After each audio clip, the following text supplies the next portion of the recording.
Por la señal de la Santa Cruz de nuestros enemigos, líbranos, Señor Dios nuestro, en el nombre del Padre, del Hijo y del Espíritu Santo. Amén.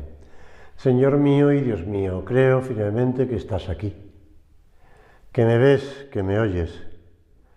Te adoro con profunda reverencia. Te pido perdón de mis pecados y gracia para hacer con fruto este rato de oración. Madre mía Inmaculada, San José mi Padre y Señor, Ángel de mi guarda, interceded por mí.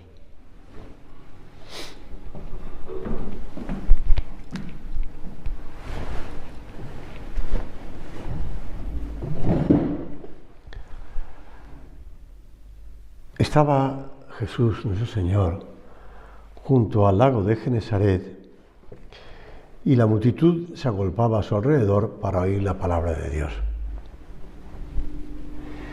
Y vio dos barcas que estaban a la orilla del lago. Esto lo relata, yo estoy siguiendo el Evangelio de San Lucas. Los pescadores habían bajado de ellas y estaban lavando las redes. Entonces, subiendo a una de las barcas, que era de Simón, les rogó que la apartase un poco de tierra.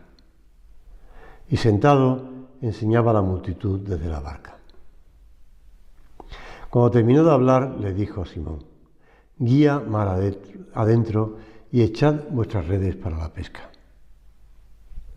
Simón le contestó: Maestro, hemos estado bregando durante toda la noche y no hemos pescado nada, pero sobre tu palabra, fiado de tu palabra, echaré las redes.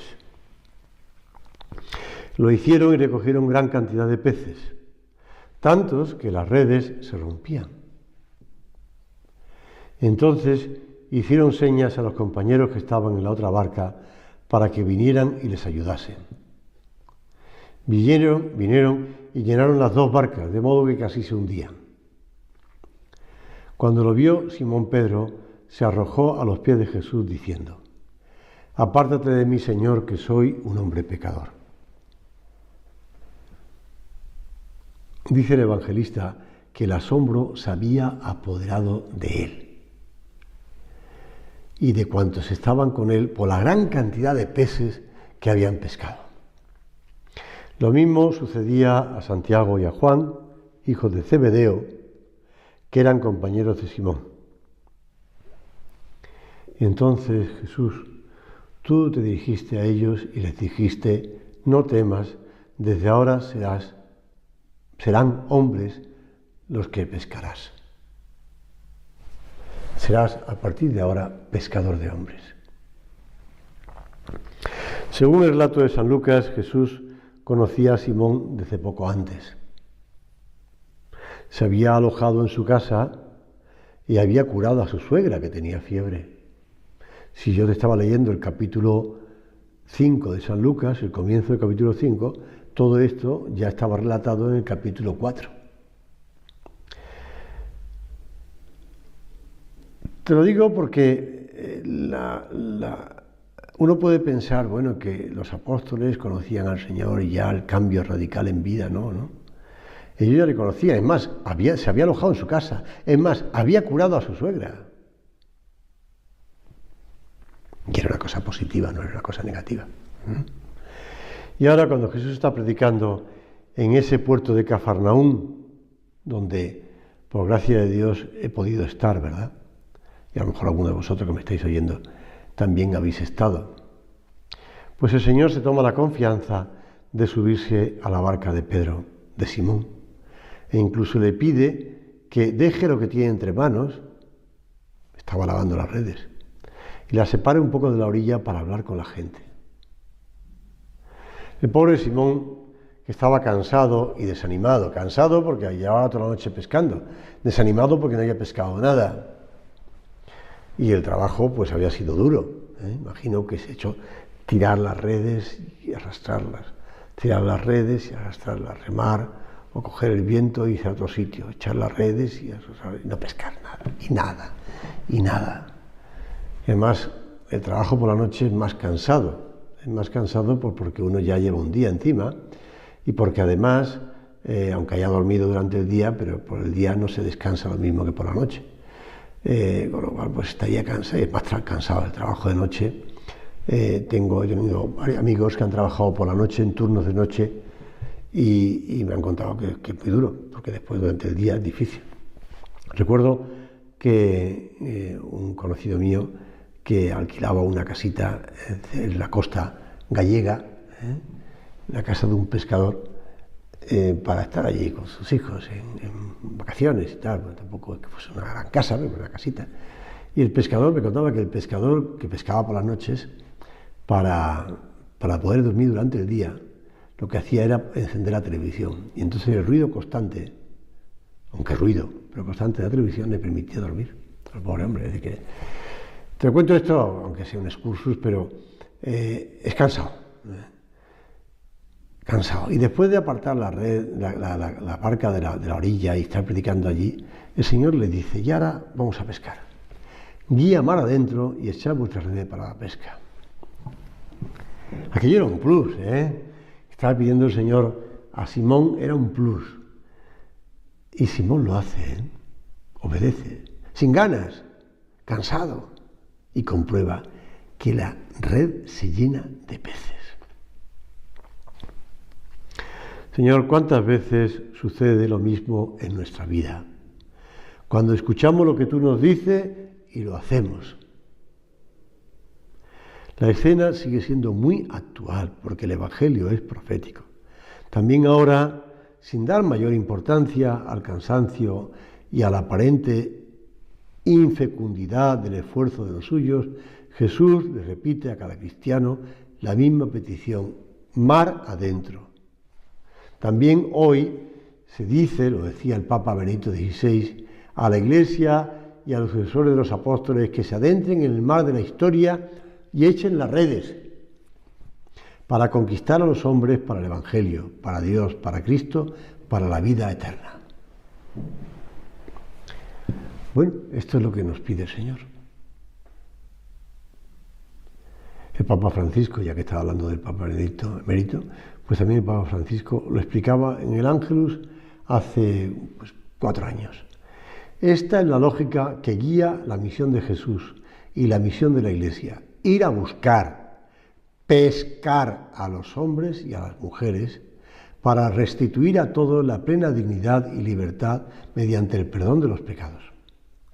Y añadía: esto es lo esencial del cristianismo, difundir el amor generante y gratuito de Dios, con actitud de acogida y de misericordia hacia todos, para que cada uno pueda encontrar la ternura de Dios y tener la plenitud de vida.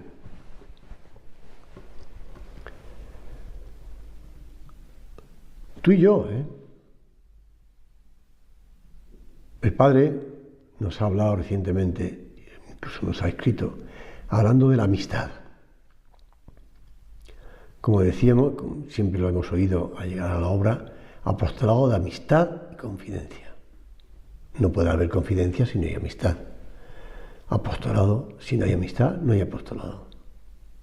Pues apostolado de amistad y confidencia. Trato confiado con la gente. Trato confiado de amigos. Con tus amigos. ¿Con cuáles? ¿Cuántos? Jesús va preparando poco a poco a Simón para la llamada. Sobre la base de una amistad que va construyendo día a día, pone a prueba su generosidad. Y su amigo va comprobando con los hechos que al final el Señor es más generoso y da mucho más de lo que pide. Al arrastrar las redes repletas de peces, el asombro y la maravilla se transparentan en la cara de Pedro. Reconoce el poder de Dios que actúa a través de la palabra de Jesús. Y este encuentro con el Dios vivo va poco a poco aportando a la vida de un pobre hombre, como somos nosotros, como era Simón, la vida de Jesús. Simón tiene miedo, pero Jesús le quita el dramatismo y lo invita a esa gran aventura. Le pide una entrega total. Sígueme. Sígueme, le dice el Señor. Y la respuesta de Jesús y de los apóstoles es: dejadas todas las cosas, le siguieron. Por eso dice San José María en Amigos de Dios: antes de ser apóstol, pescador. después de apóstol, pescador. La misma profesión que antes, después. ¿Qué cambia entonces? Cambia que en el alma, porque en ella ha entrado Cristo, como subió a la barca de Pedro, se presentan horizontes más amplios, más ambición de servicio, más deseo de servir, de complicarnos la vida por los demás. Lo que sucedió a aquellos hombres es algo singular, pero muy representativo de la llamada que Dios hace a cada uno, con particular claridad en algunos momentos de la vida, para que descubra aquello para lo que ha sido llamado. Ya hablábamos antes de la vocación, esa llamada divina. Ni el hombre la sueña, ni el hombre la diseña, ni el hombre, sino que la descubre. Pero la experiencia de nuestras propias limitaciones, bueno, yo no sé tú, pero yo cada vez que paso por el lugar donde sentí la llamada del Señor, y donde revivo esa llamada del Señor, pues me emociona. Pero pienso, Señor, tú me has llamado para los demás. La vocación y el apostolado van unidos. Simón Pedro era consciente de todo eso y a pesar del miedo inicial, no dudó en seguir a Jesús. También ahora, como sucedió con Pedro, la fuerza de Dios suple mis miserias, mis debilidades, mi poquedad, mi pobre condición. Siempre confiemos en su infinita misericordia, en el poder de su misericordia y en la acción de la gracia. La vocación de todos los cristianos es a la santidad y al apostolado. Lo dice el Catecismo de la Iglesia Católica. No es algo inventado. Lo dice el Catecismo de la Iglesia Católica. Catecismo escrito en Roma por el deseo del Vaticano II y llevado a cabo por Juan Pablo II, San Juan Pablo II, y después guiado por el actual Papa Emérito Benedicto XVI, refrendado por todos los obispos del mundo.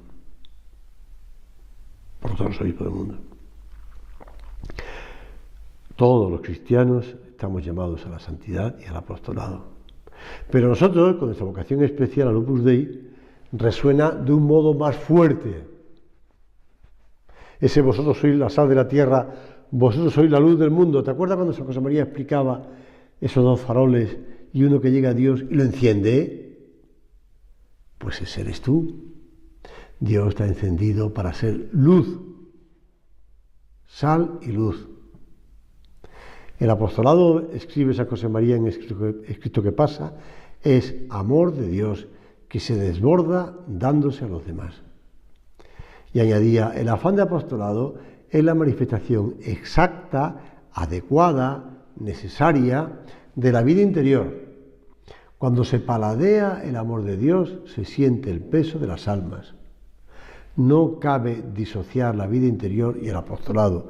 Dicho en otras palabras, si tú haces oración y no haces apostolado, no haces oración. Si tú hablas con el Señor, el dueño de la mies, que te envía y no haces apostolado, pues no le haces caso al Señor, con lo cual no haces oración. En los años 30, cuando San José María estaba trabajando por sacar adelante el Opus Dei, pero también estaba llevando adelante una serie de encargos en la diócesis de Madrid, en la archidiócesis de Madrid. Uno de ellos, pues, era esa atención de aquellas monjas que le encargaban, religiosas que le encargaban que atendieran a unos enfermos, a unos niños, catequesis y tal. Bueno, pues se enteró a través de unos enfermos de que a un hombre joven le quedaban pocos días de vida. Como aquel moribundo no tenía dónde estar, no tenía casa, no tenía nada, esperaba la muerte en una casa de prostitución en la que se alojaba una hermana suya que ejercía ese triste oficio. Y San José María no se paró en dificultades. Expuso el problema al entonces vicario general de la diócesis, don Francisco Morán. Le pidió permiso para ir allí con el fin de hablar con el enfermo para que se confesara y para administrarle los sacramentos, la unción de enfermos y el viático. Una vez que el don Francisco Morán le permitió, le acompañó un buen cristiano de edad avanzada, una persona recta y seria, conocida por su gravedad, don Alejandro Guzmán, para que aquello diera un tono de sobriedad y de respeto y de orden. Y tomando además la precaución, le pidió a aquella mujer, hermana del que iba a morir, que ese día, por respeto al Señor que entraba en esa casa, no se ejerciera la prostitución en esa casa. Y aquella mujer, pues lo dijo. Aquella mujer que tenía fe, aseguró que se cumpliría esa condición. Es bonito que se lo pidiera a San José María y qué bonito que aquella mujer también respondiera de ese modo. Y al día siguiente, después de prepararle bien, San José María confesó al moribundo, le administró la unción de enfermos, la comunión, el viático, y le asistió hasta el final rezando jaculatorias al oído de aquel joven, ya en paz con Dios. Pues mira, te cuento esta anécdota que seguro que conocías, porque es un termómetro del amor de Dios. Es un termómetro de esa preocupación por las almas. No podemos acostumbrarnos a ver el mundo que nos rodea sin mirarle con los ojos de Jesús. Como decía San José María, que yo vea con tus ojos, Cristo mío, Jesús de mi alma, que yo vea el mundo con los ojos de Jesús, que ve a las ovejas sin pastor, que andaban como ovejas sin pastor. Aunque las veamos triunfar en lo humano, si no triunfan en la búsqueda de Dios, no son dignas sino de una extrema compasión. Que yo vea con tus ojos, Cristo mío. Cada uno de nosotros debe ser ese foco de apostolado, que haga eco y difunda a su alrededor, en medio de este mundo y de la Iglesia tan enferma, de personas tan enfermas y tan necesitadas, de la buena medicina que encierra la verdad que Jesús nos trajo. Ser luz. Para ello busquemos a Cristo en nuestra vida ordinaria, buscarlo en la oración. Lo decía don Álvaro, entonces seréis focos de luz, punto de referencia para otras gentes se acerquen al Señor. La fe, la esperanza, la caridad nos impulsan a hacer apostolado. Nos impulsan además pues a cultivar esas virtudes humanas, de amor, de amistad, te decía antes, de cariño, de alegría, que remueva a los demás, claro. De espíritu de servicio, de optimismo, de trabajo con orden, de preocupación por los que necesitan cosas, en las circunstancias más ordinarias, más normales, simpatía, consideración. Podemos hacer examen. ¿Somos así en ese trabajo, en los ambientes en los que nos movemos? ¿Somos ejemplares en ese ejercicio de la profesión, del trato en la familia? Esa responsabilidad familiar. Y a la vez, pues audacia apostólica. Audacia, ¿eh? El apostolado no es algo superpuesto. La personalidad humana y la sobrenatural no son como dos principios distintos, como dos centros separados. Los apóstoles eran apóstoles, teniendo defectos, debilidades, siendo pescadores, etc. El Señor no te pide que cambies, no te pide que te aísles del mundo, no te pide que te apartes del mundo, sino ahí, en tus circunstancias ordinarias, corrientes, sirviendo a Dios y a la Iglesia. No somos apóstoles a ratos. En todas las circunstancias es buena para ejercitar el apostolado y el proselitismo. Lo decía siempre nuestro Padre. Un viaje, la visita a un compañero enfermo, una carta, el descanso, todo debe ser ocasión de apostolado.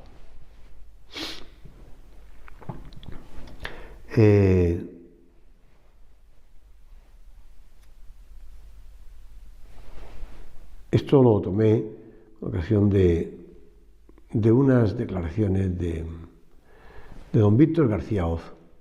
Víctor García Hoz, que como sabes, pues le trató también hablando pues de Tomás Alvira, ¿no? Tomás Alvira era una persona que fue uno de los primeros miembros supernumarios del Opus Dei.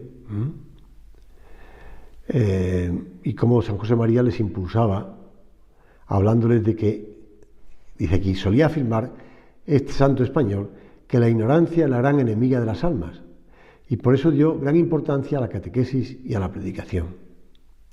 Mientras era un sacerdote joven, dedicó muchas horas a enseñar el catecismo a los niños que vivían en los arrabales de Madrid, y nunca puso pegas cuando se le pedía que predicara homilías o ejercicios espirituales. Don Víctor García Hoz, catedrático de universidad, bueno, como sabes, en pedagogía, gran pedagogo, junto con Tomás Alvira, pues inspiradores de los colegios, de los centros de enseñanza, del fomento, etc. Pues don Víctor García Hoz contaba que en 1943 organizó unos ejercicios espirituales para profesores y graduados universitarios. Se realizaban en el oratorio del Caballero de Gracia, donde ahora están los restos mortales de la Beata Guadalupe, ¿verdad?, en Madrid. Y San José María dirigía las meditaciones al final de la tarde.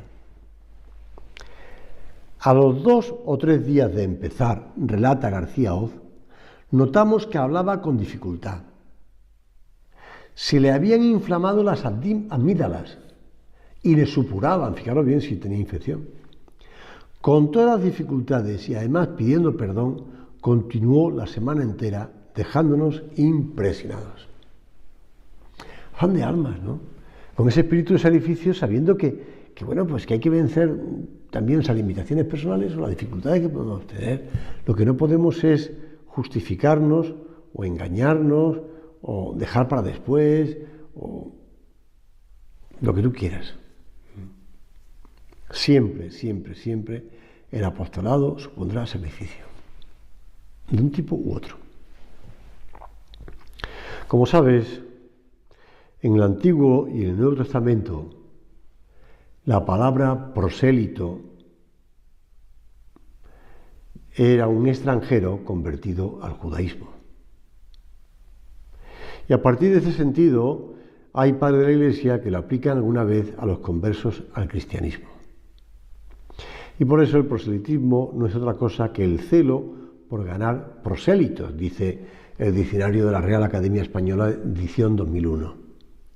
Lo que equivale para un cristiano a ese, diría San Pablo en la carta a los Corintios, ganar almas para Cristo. Ganar almas para Cristo. Por eso, la Congregación para la Doctrina de la Fe habla de que el término se ha usado frecuentemente como sinónimo de actividad misionera de la Iglesia. Y los autores espirituales lo han empleado ampliamente durante siglos. Por tanto, hacer proselitismo y difundir la fe cristiana, cristianizar, evangelizar, lo que tú quieras, se consideraban hasta hace poco la misma cosa. El término prosélito o proselitismo forma parte del vocabulario habitual también de San José María, y buscas en Camino, lo encuentras. Y en tantos otros sitios que hablaba del proselitismo. De hecho, en Camino hay un capítulo cuyo título es Proselitismo. Y aunque solo se encuentra 7 veces en las obras publicadas hasta ese momento, sale otras muchas veces en los escritos pendientes de publicación, que serán publicados más adelante. Quiero decirte con esto que la palabra proselitismo es una palabra que surge del deseo por acercar almas a Cristo. Un ejemplo es el primer punto del capítulo Proselitismo. No gritaríais de buena gana a la juventud que bulle alrededor vuestro, locos, dejad esas cosas mundanas que achican el corazón y muchas veces lo envilecen, dejad eso y venid con nosotros tras el amor. Bueno, pues ahí está clarísimo, es decir, tras el amor de Cristo. No se trata de forzar, ni de obligar, ni de violentar a nadie, se trata de acercar las almas a Cristo, al amor de Dios. Acercarlas a Cristo. Con el testimonio, con la amistad, con el cariño. Por eso no hemos de dejar de hablar de Dios. Porque como dice el apóstol San Pablo, y a San José María lo repetía muchas veces, las cosas entran por el oído. Y para oír hace falta predicar, hacerse entender, insistir. Por eso hay que hablar, sin miedo, sin cansancio, sin desánimo. Si piensan que eso no es cristiano, decía San José María, es que el del cristianismo no conoce nada más que el nombre. Claro que hay que ser amigos que se preocupan. Y la amistad significa tozudez, esfuerzo, constancia. Vamos a pedirle al Señor que sintamos esa preocupación constante por las almas, ¿verdad? Nuestra fidelidad, decía el beato Álvaro, es necesariamente apostólica y proselitista. Nuestro proselitismo nada tiene que ver con la coacción, ni encierra otras connotaciones negativas con las que a veces algunos entienden esta palabra. Para nosotros significa apostolado, porque al procurar que otras personas descubran su llamada a la obra, las acercamos al Señor y les invitamos a tomar plena conciencia de su vocación cristiana. Bueno, es normal, es lógico. Acudimos a Santa María, Regina Apostolorum, Reina de los Apóstoles. Y le pedimos a ella que supo insistir. La Virgen insistió, con tozudez, a su hijo. No tienen vino, le decía en la boda de Caná, no tienen vino. Y Jesús le dice, bueno, ¿y quién nos va a nosotros? ¿Qué nos importa a nosotros? Haced lo que Él os diga. Y el Señor se fue convencido. Llenar esas vasijas de agua. Madre mía, que seamos también nosotros tosudos, constantes, apostólicos.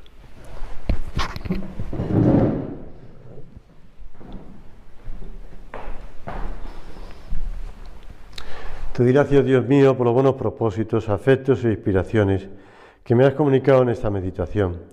Te pido ayuda para ponerlos por obra. Madre mía Inmaculada, San José mi Padre y Señor, Ángel de mi guarda, interceded por mí.